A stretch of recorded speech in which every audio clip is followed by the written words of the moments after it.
Hello, how was your first day back at work? Assuming you don't work on weekends like myself, of course. It's Monday, start of the working week, yes. And I've got lots of things lined up for work this week. I've got a course that I need to run on Wednesday and Thursday. Got lots of things to do in work because I had time off last week. I've got darts on Tuesday night. They did really well without me last week. I didn't go because I was going to Spain the following morning, and they did really well without me. That isn't a good sign, is it? Let's hope they do just as well this week with me there as well. Tonight, of course, on a Monday night, we have Sam Spade. I don't have a voice or a ditty or anything like that for Sam Spade. I'm going to need to think of one, aren't I? Or come up with one for me. Maybe just send me a little voicemail message with a ditty or a strap line or something to go with Sam Spade, because I feel like I need one. But maybe you can come up with one for me. This episode is called The Lawless Caper. It was first broadcast on the 29th of August, 1948. The Adventures of Sam Spade, Detective. Brought to you by Wild Root Cream Oil Hair Tonic, the non-alcoholic hair tonic that contains lanolin. Wild Root Cream Oil. Again and again, the choice of men who put good grooming first.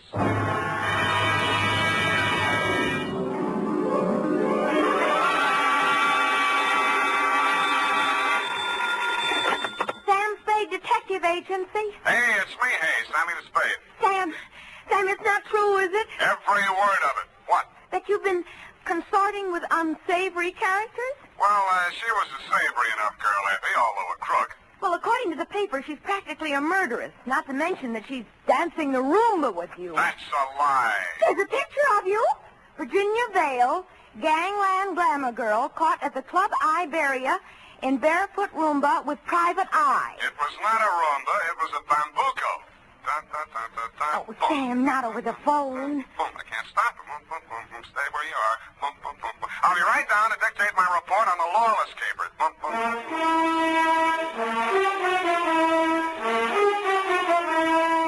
Dashiell Hammett, America's leading detective fiction writer and creator of Sam Spade, the hard-boiled private eye, and William Spear, radio's outstanding producer-director of mystery and crime drama, join their talents to make your hair stand on end with the adventures of Sam Spade. Presented by the makers of Wild Root Cream Oil for the hair. Say, have you gotten acquainted with Wild Root Cream Oil yet?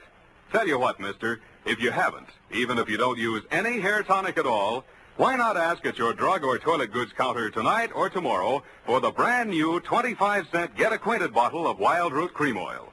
You like the way Wild Root Cream Oil grooms your hair neatly and naturally, relieves dryness, and removes loose dandruff. You never dreamed one hair tonic could do so much. So give it a try. Get the generous new 25-cent bottle of Wild Root Cream Oil. Again and again, the choice of men who put good grooming first. And now, with Howard Duff starring as Spade, Wild Root brings to the air the greatest private detective of them all, in the adventures of Sam Spade.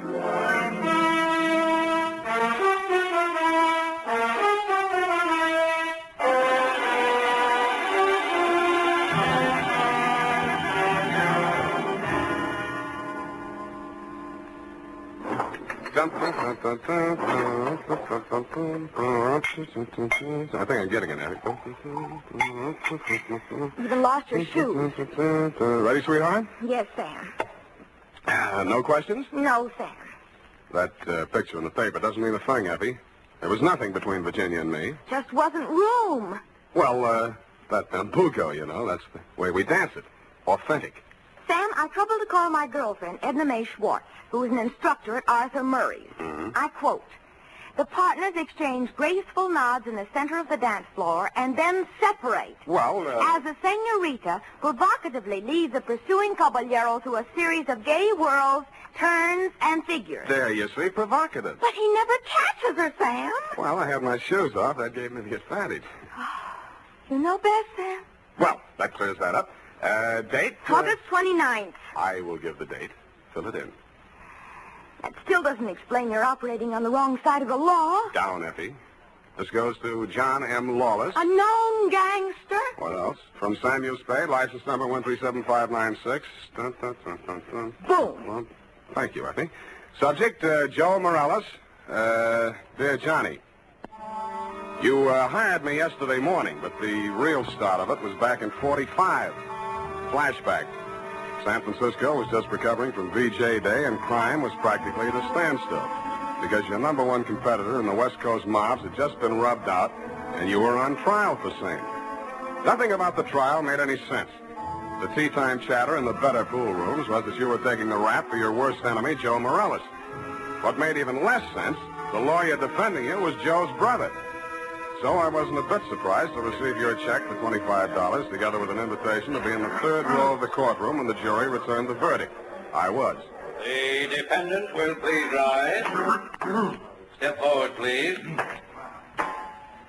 Have you anything to say why judgment of this court should not be passed upon you? Yeah, it's a bad beef. The judgment of this court is that you, John Lawless, for the crime of manslaughter, having feloniously run down, run over, and killed with a certain automobile the deceased person named in the indictment, and having subsequently departed the scene in violation of the hit-and-run statute, are hereby sentenced to a term of 3 to 10 years in the state prison of the state of California. You didn't even look at the judge while he was dishing it out. Your eyes were on the man sitting directly in front of me. The man you were supposed to be taking the rap for. The man you had deliberately planted me behind, Joe Morales. I wondered what that meant. When the judge brought down his gavel, I found out. You came up the aisle with a deputy on one arm and your lawyer on the other. He seemed upset about something. I'm sorry, Johnny. I did the best I could. They've given me the judge I asked You for. passed on that jury, you cheap shyster. Okay, just wait till you get my bill. Shut up. Now, wait a minute, Sheriff. I want to speak to a friend. Okay, Johnny, hurry up. We got a train to catch. Hey, you, Joe. Yeah, Johnny? I got just this to say to you. I'm going up, but I'm not staying, see? If I'm not paroled out in 3, I'll break out. Either way, I'll get you, even if it means a murder rap. Oh, now listen, Johnny. You heard me, Spade? Yeah, Johnny, I wish I hadn't. Come on, Johnny, we gotta go. Okay. Don't forget what I said, Joe. So long, Sam. Good luck, Johnny. Hey, Sally, Yeah, Joe? you hear what he said? I know. He's gonna knock me. This guy's a witness named Spade. Spade, my brother Sally. Salvador Morales. You may have heard of me. Yeah, if I'm ever up in a hit and run, remind me not to hire you. Come along, Spade, where we can talk quietly. Just over here. My conference room. Look, we got nothing to talk about. Oh, yes, we have. Watch it. I just got this suit pressed. Yeah, right in here. Sally, is it all over? How did it come out? Where were you? In here, I couldn't force myself to stay out there. What did he get? 3 to 10. 3 to 10, is that... Oh, I mean, how terrible. How terrible. Best I could do. This is Sam Spade, my dear. It's Virginia Vale, Johnny Lawless's fiancée. The San Quentin widow. Well, how's tricks, Virginia? Why did they bring you here? Maybe they know. He's a witness. Witness? To a threat Johnny made against my brother's life. My own client. What's funny? Ask your brother. That threat would even get you a writ against him to keep the peace. What do you mean, Sam? Sweetheart, threats don't mean anything in law unless they're backed up by some action. Even if he told you the when, the where, and the how, it wouldn't be worth anything until you're dead. But it would be worth something then? Sure, it shows premeditation. Then if he knew he was overheard and you'd be forced to testify if anything happened to Joe... Hey, beautiful. What are you trying to do to me? Well, I mean, he'd think twice before he tried anything. You'd be safe, Joe. Well, honey, I didn't know you cared. About you, I don't. I just wouldn't want Johnny to do anything foolish.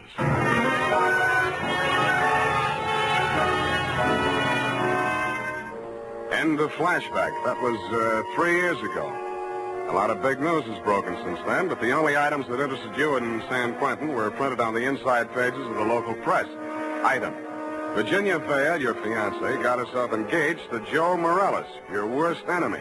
And item: Salvador Sally Morales, your mouthpiece, had taken over your mob. Which brings us up to yesterday morning. Yeah? That you, Sam? Who's this? Johnny Lawless, remember me? No. I was hoping you'd say that. Look, Sam, I got a job for you. Call Peeper Breen. He may need it bad enough. I've got no contacts in the mobs anymore. This is clean. How clean? A chance to save an innocent man from the gas chamber. Well, There's $1,000 in it for you. Wait till I get a pencil. Now, what was the address? The Alhama Arms on Pine Street near Jones. Yeah? Buzz me 3 times. 1 long, 2 short. And make sure there's no one on your tail. Got it.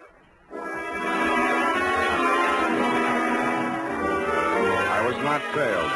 I found your name on the bell panels, buzzed one long and two short, and the automatic lock clicked me in. You were waiting one flight up in the open door of your apartment. You didn't say anything, just made sure it was me, motioned me inside, locked the door, and led me back to a bedroom. Well, there it is, Sam. Mm-hmm. Joe Morales. Dead about 3 hours, I'd say.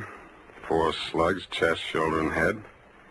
Looks like amateur work at professional aims for the belly, or did you mean it to look like an amateur job? Would I be sapping up to drop him in my own apartment? Besides, he's my lawyer's brother, and I might need Sally again. Why did you call me? Well, you heard what I said to Joe after the trial. Who told you that, Virginia? Yeah, but she didn't have to.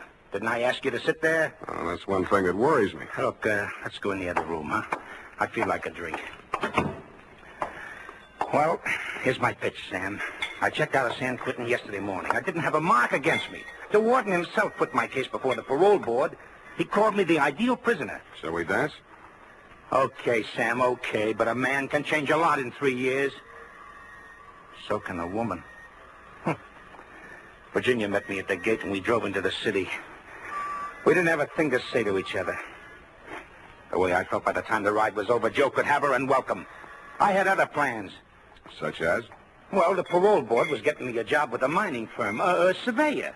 I took a course up at Quentin. You seriously expect me to swallow this line of guff? Listen, you don't get fat making a living on the mace.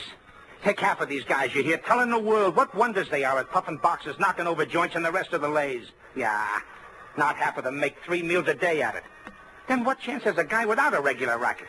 And, brother, that's me. I'll buy that for now. Let's talk about that dead body. All right. Well, I called Joe on the phone this morning, see, and I told him to meet me here at 3 this afternoon. I wanted to tell him, forget about what I said about how I was going to get him. Not that I wanted to write off that rap I took for him. But if he was scared, he might come gunning for me. I might have to break parole to defend myself. About Virginia, like I told you, we got nothing to talk about. Yeah, it was beautiful while it lasted. So he was due here at 3, huh? Huh? Yeah. I was held up. As a matter of fact, I was with my lawyer at the time. Sally? Yeah, I phoned the building and told the superintendent to let Joe in, and then I got here about 4:15. But I didn't find him till just before 6 when I called you, Sam. How come? Well, I just didn't look in the bedroom. I figured he got tired waiting and left, you know. Yeah. Mm-hmm. Well, look, Johnny, assuming your story is true, and if it isn't, you ought to be ashamed of yourself, who do you think did it? Well, that depends on why. If it was somebody gunning for him, it would depend on what's going in the mob since I've been in Quentin. You know more about that than I do. If it was somebody trying to frame me... What do you mean, trying? Hey, wait a minute. I got a phone homicide. You must have known that when you called me. Yeah, that's why I ripped the wires out. That's cute. That's very cute. Oh, that look. makes you look real good. Look, Sam, look. I'm not asking you to do anything extracurricular. Sure, you have to yell cop, but you'll do it over a pay station downstairs. And by the time anybody can get back up here, that stiff will be out. It will. Well, how's that going to be done? I got a friend in the undertaking business. Met him up at Quentin. He just installed a new crematorium. You should have called him first. I did, but I can call him off. You're stir-happy. Look, Sam, how about it, huh? So the cops come in tonight, tomorrow. Who cares? Not Joe, the weather he'll keep. What do you say, Sam? What do you say? I say you're probably bluffing, that you got no way of getting rid of the stiff, but on the outside chance that you might not be bluffing, I'll swing along with you for a couple of hours. If I don't turn up anything by then, the deal is off. Okay, that's fair enough. Yeah, but this isn't... Hey! Sorry, I gotta do it. Oh, boom! Oh.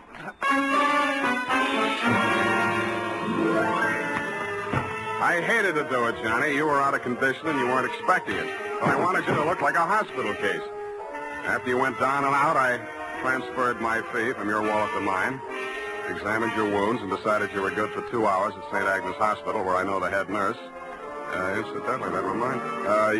So without further delay, I toted you downstairs, threw you into a taxi, and delivered you to the ambulance entrance. That's when I remembered that I had forgotten one thing. I hadn't given you a chance to call off your alleged undertaker friend. I was sure that that part of your story was bluff, but just to make sure, I rushed back to your apartment in less time than it takes the average undertaker to back his hearse out of the garage, I thought. When I got there, I wasn't so sure. The apartment had been tidied up, ashtrays emptied, glasses put away. They'd even vacuumed the rug. The blood-stained bedspread had been removed, and with it, the corpus delicti. I found myself humming an old tune. I ain't got no body.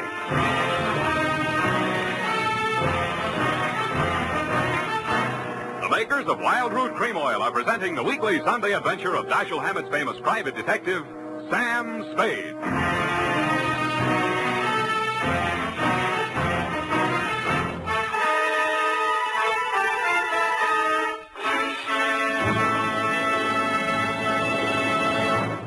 Now, here's important news on good grooming. If you want the well-groomed look that helps you get ahead, socially and on the job, listen.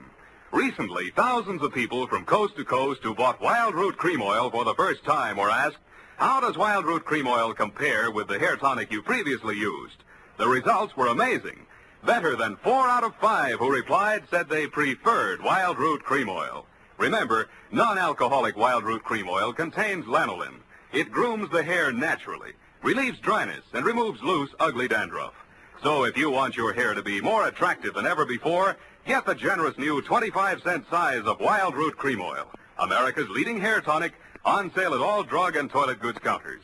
It's also available in larger economy bottles and a handy new tube. Get Wild Root Cream Oil. Again and again, the choice of men who put good grooming first. By the way, smart girls use Wild Root Cream Oil, too, and mothers say it's grand for training children's hair.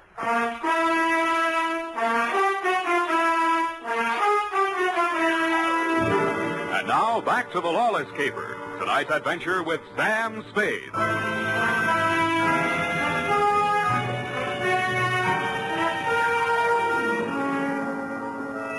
In most murder cases, there are too many suspects, too many motives, and too many clues from the very beginning. I'd been on this one 3 hours, and I succeeded in turning up no suspects, no clues, and the most shameful thing of all, I had lost the body of the victim. I consoled myself with the thought that he was in no condition to tell me anything anyway. But then neither were you, Johnny. You'd checked out of the hospital, no forwarding address. But in a gin mill down in the Mission, I found a character with the unlikely name of Porky Grout. Porky is theoretically alive and will tell all he knows about anybody, which is plenty, but 2 fingers of rye. I gave him a handful. Easy. Joe Morales mob. Yeah. They dusted this town. They moved to Las Vegas 5-6 months ago. How come Joe stayed in San Francisco? Oh, him and his brother had a beef with each other. That's Sally Morales, the lawyer? Yeah, the mouthpiece. Not too close.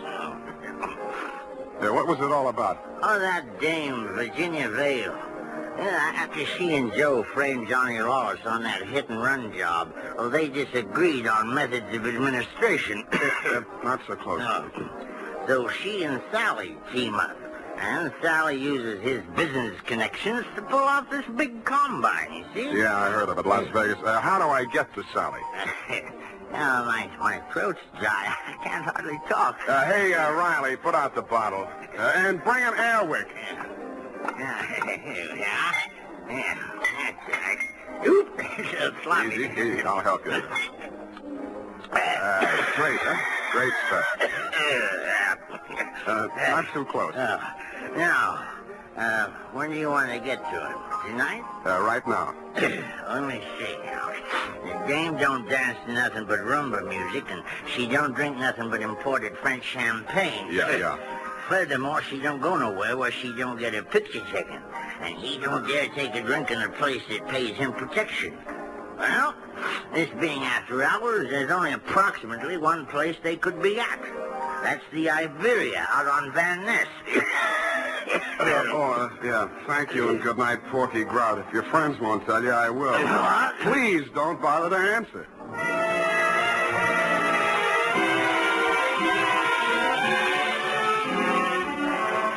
I didn't have any trouble picking out their table. Virginia spotted me at about the same time, grabbed up her purse, muttered an excuse to her escort, and edged around the dance floor. She caught me in the middle of a bambuco, a combination of a rumba, a samba, and guaracha, and whirled me lightly out onto the floor. I followed as best I could. Listen to me. You shouldn't have come here. How did I know? Our first dance would be at Tampoco. Now, you danced divinely. Oh. But you must leave at once. Sally is insanely jealous, and he's in a especially bad mood tonight. Yeah, so am I. I know why you came. You one up on me. Johnny Lawless has been in touch with you, hasn't he? You talked to him since yesterday morning? No. He's bound to get in touch with you. I don't know what story he's told you, but don't believe a word of it. He only wants to get you out of the way so he can get back at Joe. Still thinks Joe framed him into San Quentin. Now, you can stop worrying about Joe. Sam, what are you... He's dead, if that's news to you. I think you'd better talk to Sally after all. Come on. Well, I was just getting the hang of it.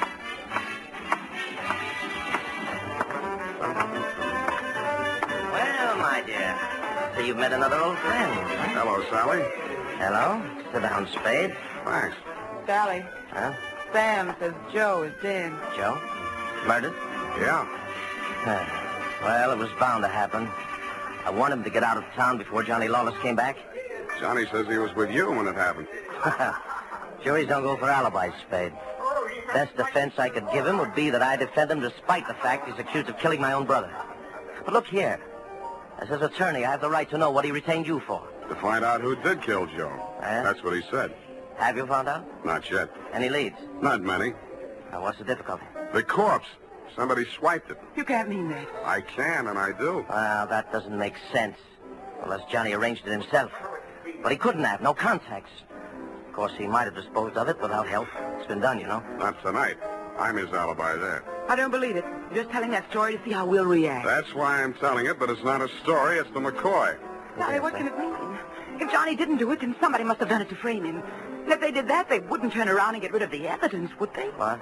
Well, the whole thing is wild. Wild. You know, there might have been two people who thought they were a team, but one of them was really working against the other and for Johnny. Huh? Well, that's absurd, isn't it, Sally? Is it, my dear? He's trying to play us off against each other. Don't fall for it, Sally. I had nothing to do with any of it. You've got to believe that. Yes, I was sure of you when Johnny was out of the way. You wanted him out of the way, you admitted. You're still in love with him, aren't you? Oh, aren't you? Alice, you're hurting me. Hurting you. I'll help the DA write his brief. You'll go to Tehachapi for body snatching. Go ahead. I can't wait to get on the stand. The things I'll tell about you, how you let Johnny go up on that hit and run when you knew it was my idea and I was in the car with Joe. You will. Not a jury in the country would blame me for protecting my own brother. Protecting him? You were framing him even then, so you could have me for yourself. Oh, I'll have you in a gas chamber if you keep insisting. Your own brother. Squeeze out of that one if you can. How about the body? Love of woman surpasses brotherly love. I can see the jury now, eating it up. Victim of a designing woman caught in the toilet. Nuts. I don't care whether either of you is guilty or both or neither or whatever. If I get that body back tonight, I'll let the cops worry about it. If I don't, I'll confess to everything myself and name all three of you as accomplices. All right, Spade. You say your only concern is that body. Right. Right. Here's $500. Another $500 when you find it, huh? Does that convince you? Well, it helps. Here, my diamonds. Take them all. No, keep the diamonds, Virginia. If Sally gets sent up first, you'll need them for your defense. Think it over, kids. I'm calling the cops right now. I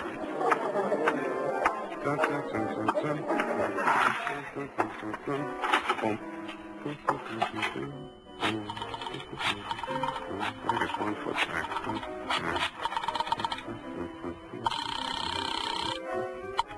Homicide, Lieutenant Garrett. Roy, Sam Spade. Where's Dundee? Oh, he's asleep. Sam, I've been trying to reach you. Yeah, but do you know why? Why, sure, about Johnny Lawless. Is there something we don't know, Sam? Well, I'll come down and give you a statement. It's about Joe Morales. Well, what about him? Well, he got knocked off, and somebody lifted the corpse. Oh, Sam, nobody lifted it. Then who did? We picked it up, Sam, right after you called us. Right after... Oh, yeah. Yeah, what time was that? Let's see, I got it here. 20 minutes past 6. Lose your watch? That ain't all. What's that, Sam? Call you back. What's up, Sally? Come on. Come out of there. Well, I wasn't planning to spend the night in a phone booth. Why the heater? It's for you, Sam. You must be nuts pulling a gun in a crowded joint like this. Hey, stop looking at it. Come on. Up those stairs. Now, look, Sally. In there. Easy. Where's your girlfriend? Well, I sent her home, Sam. She can't stand the sight of blood. You clown.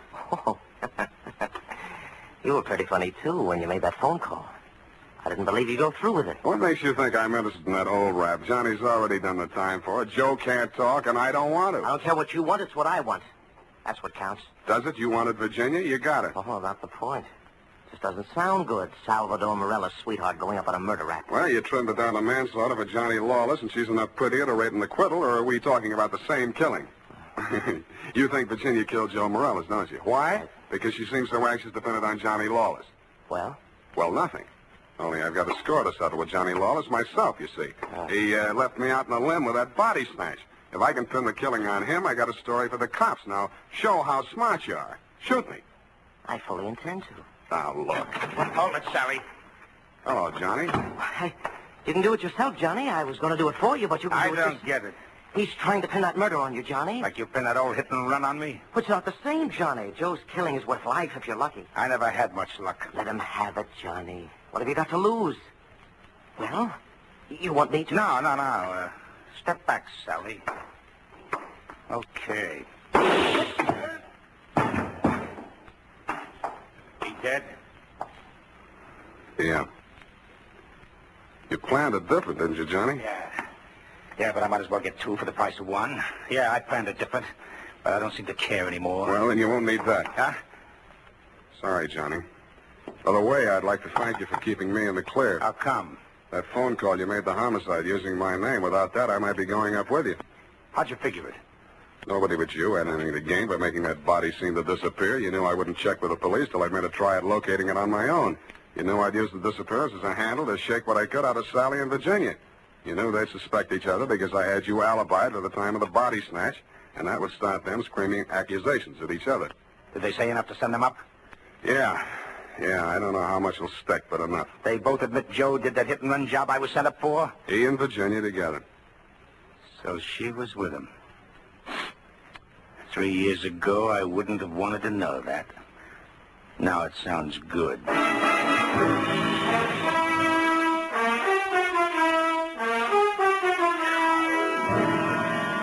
I didn't think it really sounded good to you. I was sorry to hear it myself, and after all, I'd only danced the bambuco with a mouse. I'm sorry things turned out the way they did. It's a little late to be making with the advice, but, well, you know, the best laid plans of mice and men gang after glay. What? And as you say, what chance has a man got without a regular racket? Period. End of report. Well, heavens to Betsy.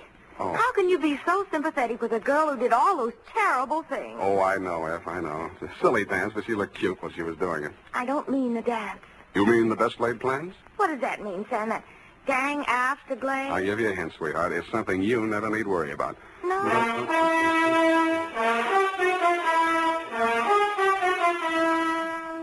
Here's why, men. Here's why Wild Root Cream Oil is again and again the choice of men who put good grooming first. Wild Root Cream Oil grooms the hair neatly and naturally without giving it that plastered-down look. Wild Root Cream Oil relieves annoying dryness and removes that loose, ugly dandruff. So if you're not using it now, or if you're not using any hair tonic, get Wild Root Cream Oil at your drug or toilet goods counter in the new 25-cent get-acquainted size bottle. Also, ask your barber for a professional application of Wild Root Cream Oil Hair Tonic. Again and again, the choice of men who put good grooming first. Well,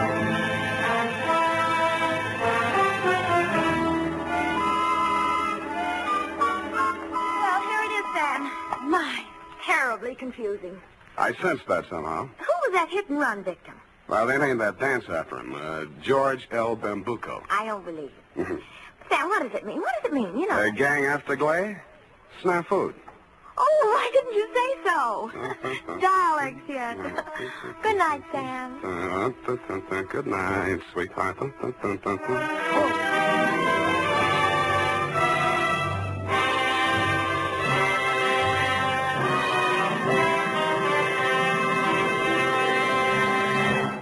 The Adventures of Sam Spade, Dashiell Hammett's famous private detective, are produced and directed by William Spear.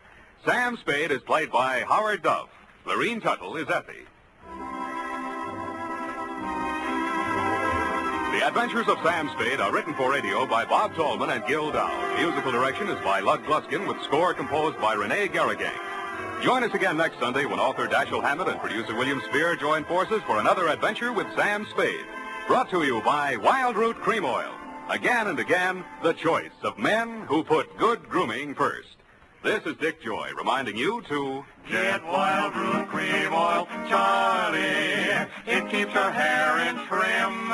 You see, it's non-alcoholic, Charlie. It's made with soothing lanolin. You better get Wild Root Cream Oil, Charlie. Start using it today. You'll find that you will have a tough time, Charlie, keeping all the gals away. Hiya, Baldy. Get Wild Root right away. 50,000 Americans die from tuberculosis every year. Yet tuberculosis is curable. The disease can be wiped out. The secret is discover it in its early stages. Why not be sure you and your family don't have tuberculosis by getting a chest X-ray right away? This is CBS, the Columbia Broadcasting System.